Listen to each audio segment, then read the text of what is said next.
Hello, everybody. Welcome to another 2023 NFL mock draft. This one is with trades and strictly in the first round. But before we head into anything, consider liking and subscribing. Not right now, but after you guys have watched a little bit of the video, so you know what you're liking and subscribing to, obviously. And then two, let me know if I should do trades in a 3-round mock, because I think that could be pretty fun, or a 2-round mock.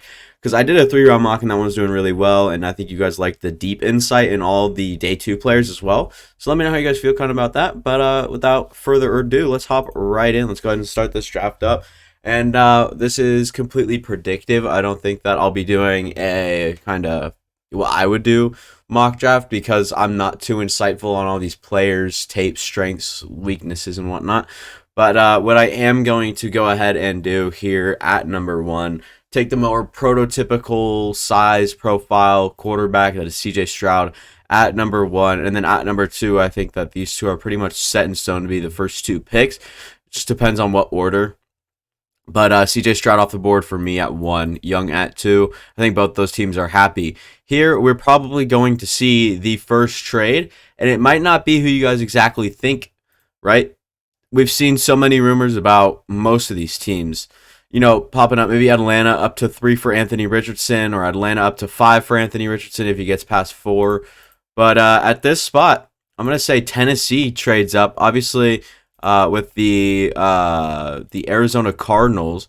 So we're going to go ahead and try to get the 1-3. And then we're going to try to trade up from 111. We'll probably have to add in that 2. And then maybe a next year 3. And then a 5. No, that's not too big of a haul. I hate this because you can't undo anything. So it'll probably have to, I got to redo it. So it's a lot to trade up here. You're going to give 111 to obviously move up 8 spots to 1-3. But you're going to be giving away your 41st overall pick in this draft, and then a next year's second as well. So it's a price to pay.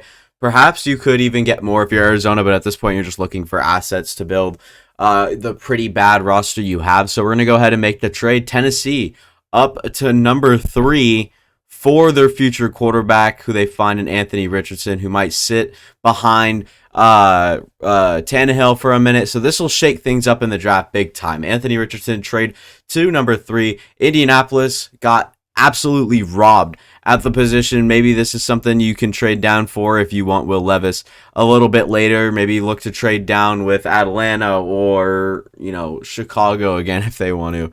Obviously a little unrealistic. Maybe Philadelphia. When's the next time you're going to be this high? You might want to go all in, but Anthony Richardson was my pick there for Tennessee, leaving, you know, I think you have to go quarterback here if you're not going to be able to acquire Lamar Jackson. And obviously that's been rumored before, that has been talked about, that has been all those things. But if you don't get him, what are you going to do? But at this pick, at number 4, you don't want to go with those veteran quarterbacks you have. With Will Anderson on the board, it sounds crazy. I want to do it so bad. Just because, like, okay, say they get Lamar Jackson, they're not drafting Will Levis. So if they get Lamar Jackson, I'd go Will Anderson, but there's no guarantees on that. And so I'd have to go Will Levis. But this would definitely change if they get Ravens quarterback Lamar Jackson in a trade, and this pick would probably no longer be theirs. Maybe a first-round pick swap. You know, maybe for future years or something like that can happen. But at number 4, it is going to be Will Levis for me. And at number 5, making it super easy for the Seattle Seahawks, Will Anderson falls all the way to 5 with, 4 quarterbacks off the board first. So, yeah, it actually ends up being CJ Stroud, Bryce Young. Tennessee trades up for Anthony Richardson. At number 4, Indianapolis gets Will Levis. Will Anderson at number 5. Why do I feel like I said Will Anderson twice? I meant to say Anthony Richardson if I messed his name up with Will Anderson's. But here at number 6, Detroit Lions. You know, it's tough here for sure. Top 4 players on the board are incredible, and I think that they could all go at this spot. They don't need a corner as bad as they did, but it still wouldn't hurt to have one of Christian Gonzalez or Devin Witherspoon at this spot. Also, Tyree Wilson would be great. Jalen Carter would be phenomenal. That being said, give me Jalen Carter at 6. It's been the pick for Detroit for me for a bit, so probably should have changed it up. So it is what it is. But here at this spot, I think Christian Gonzalez falls off the board at number 7. And then here at number 8, you get I mean, tremendous. If one of these two falls to you, you've got to take him. I'm taking Tyree Wilson at number 8. Incredible value. Continues to fall.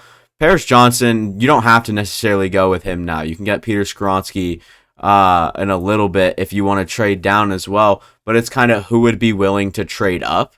And I don't really see anyone that would really be in it to win it right now other than New England maybe trading up for Devin Witherspoon, which I think could also go here for the Chicago Bears, if you ask me. But we will go. I don't know actually. At number 9, it's so tough, but it's been tackle for a while for them. Myles Murphy wouldn't be the worst thing on planet Earth for him. And like I said, Peter Skoronski also wouldn't be the worst thing. Worst case scenario, you slide him into an all-pro guard spot, pretty much. So there's that. But I'm going to go Paris Johnson here. Consensus general, what would the team do? Paris Johnson's probably the most likely to go at number 9. And here at number 10, Devin Witherspoon has fallen to you. Another player that, with this weird board and the way that the top 10 worked out, top 5 even, worked out, Devin Witherspoon kind of slips out of the grasp. And I think that you can go with Devin Witherspoon here. I don't think that that's crazy at all, even with Myles Murphy, Lucas Van Ness, Nolan Smith, Brian Brzee, Cansey, all on the board here. I think Devin Witherspoon is a tremendous pick here. And then Arizona, who obviously traded down to this spot at 11, you can still get Van Ness here, and that would be tremendous, and I think that's exactly what I'm going to do. Van Ness at number 11 is incredible. Don't get me wrong. It is crazy. I mean, a trade from 3 to 11 in the first round. Tennessee obviously trading up. Lucas Van Ness is going to be my pick here at number 11. Bizarre scenarios here. Other than that, you're not really seeing too many different things getting shaken up here and whatnot, except right here you can definitely look at different things here. Myles Murphy, Jackson Smith-Njigba, Quentin Johnston, even Peter Skoronski would be on the board for me at this spot. Joey Porter Jr. Imagine Porter Jr. and Stingley's on the boundary for you, both of them. But right here, I got to strongly consider Jackson Smith-Njigba, and that is because look at the receivers they have on roster with John Mechie. Obviously, Bryce Young would be reuniting with John Mechie, so you've got John Mechie along with Nico Collins, Noah Brown now, Robert Woods, who's going to be ancient and gone. So you've got so many like guys that just don't profile the same as Jackson Smith-Njigba, who can help a young quarterback out in the slot. He's not strictly a slot guy. I think that in the next level or at the next level, he can succeed or exceed expectations on the outside. So give me Jackson Smith-Njigba at number 12, one pick off of number 11 where we've been seeing him go. Sorry, my hair is annoying me like crazy right now. I'm not going to lie. Go the Jets at this spot. There's probably one thing that really stands out to you as a need and probably a tremendous want. And for me, that is going to be one of the most versatile, like, could be, offensive lineman here with Peter Skoronski. Give me Skoronski at number 13 to the New York Jets on a versatile offensive line. I think that he can, easily play over there quite well. And then here at number 14, New England, you need corner. You can get corner, get Joey Porter Jr., move on at 14. And then at 15 here, you can get an edge setter like Myles Murphy. But I think Nolan Smith in the long run to replace Preston Smith, play the run real well. Just all around, I think Nolan Smith here is very high upside. Like I said, can take that Preston Smith role in a second and continue to be a Smith in the making there. So definitely going Nolan Smith at number 15. It might be an unpopular pick. Obviously, Myles Murphy's still on the board, but how much do you really like him? And then here with Washington Commanders, I think one guy stands out to me the most, and it's Deonte Banks. I think he goes probably a bit higher than 26. But he could also, he's one that definitely could fall. So depending on where teams have him and where, Commanders, Pittsburgh, Detroit, and Tampa Bay particularly all have him, it's going to be tough to judge, but for me, it's going to be Deonte Banks here at 16. I don't see an issue with that. I love the player. I love the fit and whatnot. And then Pittsburgh just gets robbed of a corner. Doesn't matter. You can really get one later. It's not too effective there. But at 17, you need things. All right, you need maybe Kancey or Brzee finds their way off the board at this spot, but I think Jones just a good player. All right, and he could have a ceiling higher. He could be the best tackle in this class. I don't think I'd be too surprised, but definitely a mauler. So Broderick Jones, 17th off the board, and then here at 18, you got Jalen Carter at number 1. Imagine getting Myles Murphy now. I'm joking. I'm going to go different here. I'm going to get Dalton Kincaid at this spot at number 18. They don't really have that vertical threat tight end. James Mitchell, Shane Zylstra, Brock Wright, all of them. They're not all the same player, obviously, but Dalton Kincaid is completely different, I think, than all those guys. So Kincaid, just another weapon for that offense. And I think even Hendon Hooker is in play here at 18, is in play, like obviously on some people's boards. People can see that happening. And then right here at number 19, two very interesting things have popped up. You have Chase Edmonds, you have Rachaad White. Why not add Bijan and then run kind of Bijan, Rachaad White, dual back system? But majority would probably go to Bijan. But other than that, Myles Murphy continues to stay on the board. Brian Branch is here. Brian Brzee, Kalijah Kancey, this far down. I mean, I've been seeing him get higher and higher, and his stock just keeps rising. But at this spot, I'm going to go Myles Murphy at number 19. He falls to a great team in Tampa Bay. I think that he would do significantly better things over there. Okay, and right here, another weird one. For sure, you can pick, the Kalijah Kancey. You can go Brian Brezee's way, and then between the receivers, you can get some of them. Some of the receivers. O'Cyrus Torrence at the spot is very interesting. I love O'Cyrus Torrence on the inside for this offensive line.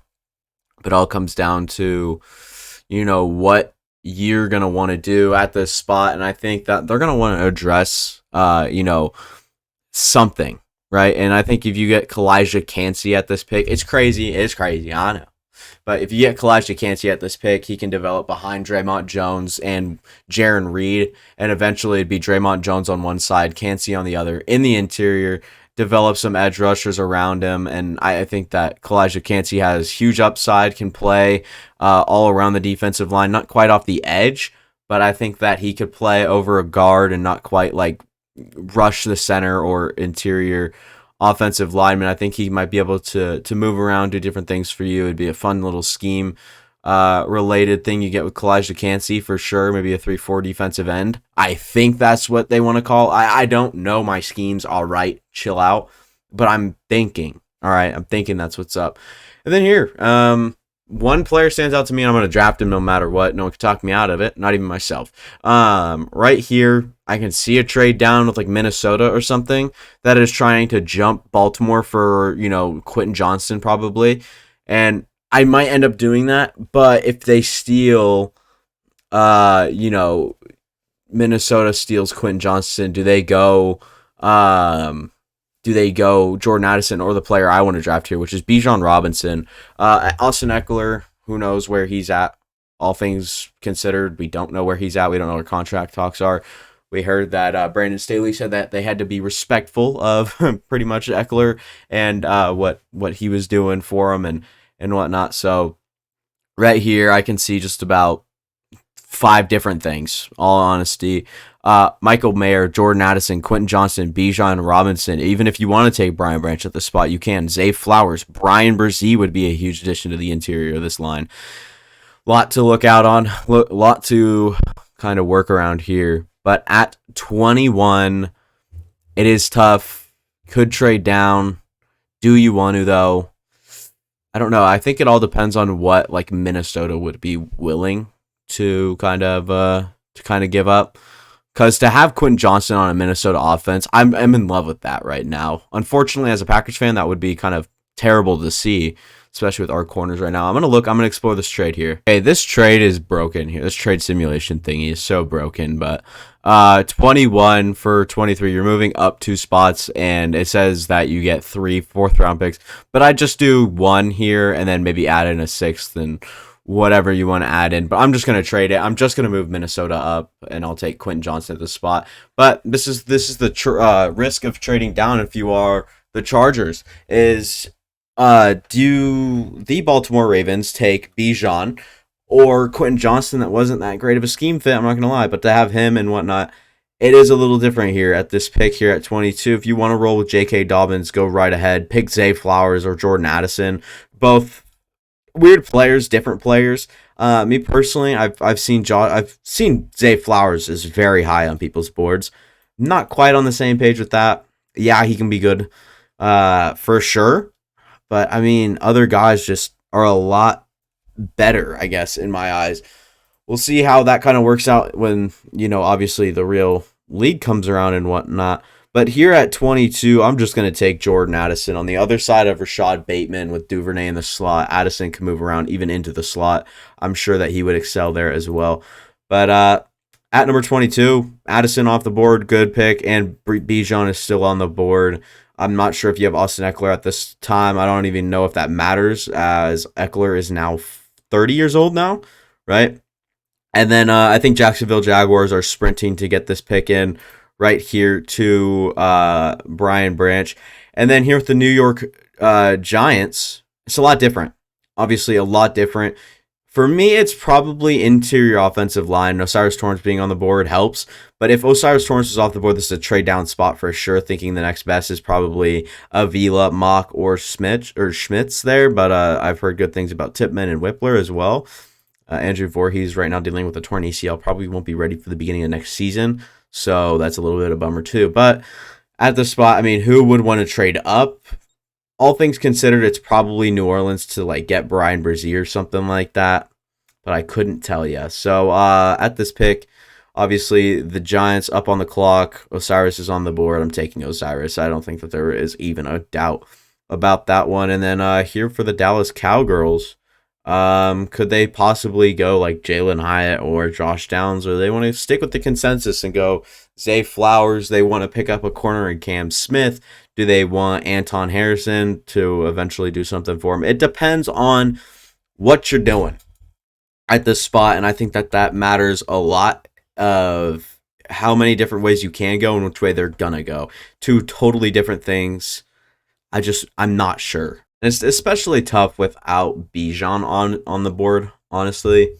So it does get a little bit tough there. But I'm going to go Brian Brzee, Clemson defensive tackle. They have Osa Odigizua and then I think Neville Gilmore or something. I think that was the last thing that was on their depth chart. I'm trying to remember that anybody else on the inside. I know DeMarcus Lawrence probably could play inside. He's such a good player. And Dorrance Armstrong, Sam Williams, throw around young edge rushers like crazy. But at the spot, it was going to be Brian Brzee for me. And then at number 27, Buffalo finds their way onto the clock. What do you need if you're Buffalo? You could use a lot here for sure. Is safety in play after re-signing Jordan Poyer? I don't know. I'm gonna have to go probably take a little look-see at their depth chart. If Brian Brzee was at this spot, I think it'd be a quick take here. But you're such a good team. Spencer Brown, I'm not quite sure how good he is, so you might want to pick up Darnell Wright at right tackle, who has been sliding down the board a little bit after being eventually pretty high at one point.